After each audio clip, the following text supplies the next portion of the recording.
Another story, National Treasury has embarked on some cost-cutting measures in a bid to reduce government spending and bolster the fiscus. While this move may benefit government in the long run, restrictions on government travel, conferences and catering have caused increasing concern in the hospitality industry.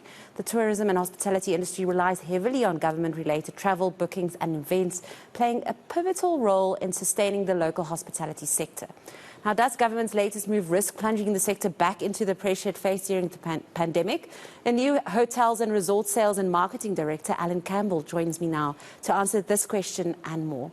Alan, thank you so much for your time tonight. To provide our view to some context, how significant is government spending in the hospitality and tourism sector?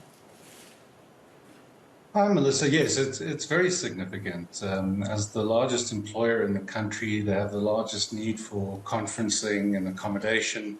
So in terms of procurement, they're a large portion of the market in South Africa. And then, Alan, are there jobs on the line? What other major risks are there for the sector? I guess the unknowns is what's of concern at the moment, because we don't really have a complete understanding of what the plan is or insight into how it's going to be rolled out. We've been given the figure of 15% and then the cutting of non-essential travel and conferencing. And I think it's important to state that as a taxpayer, I'm in full support of any measures by government to be more fiscally responsible.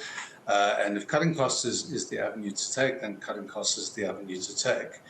But also for us to understand as an industry what that impact looks like is critical in a time where we're still really coming to terms with the pandemic and the long-term effects of it on our businesses.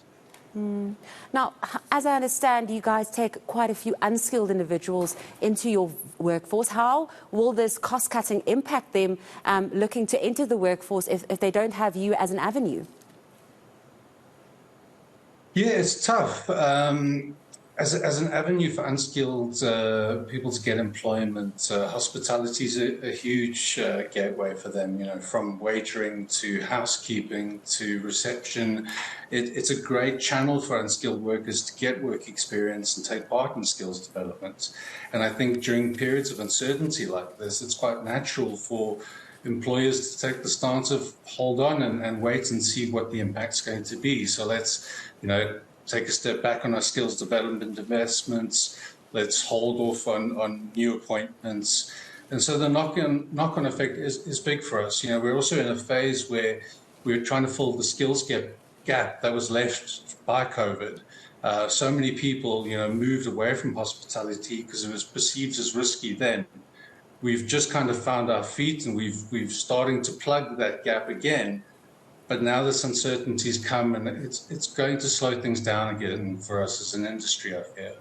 So you are now calling for a collaborative approach between the industry and government, taking into account the industry's critical role in the economy and employment, and also, like you said, government trying to be fiscally prudent. What would this look like, and would it be sustainable? I think it's a broad goal to say we want to cut costs, and non-essential travel. Well, there should be no non-essential travel, so we'll put that to the side. But what are the measures you're looking at in terms of cost cutting? What does that mean? Is it across the board? Is it for specific departments? In terms of going into a period where we're hoping we'll see a buoyant return for hospitality, this uncertainty certainly creates an environment where I think there's a slight hesitation in putting foot into the accelerator.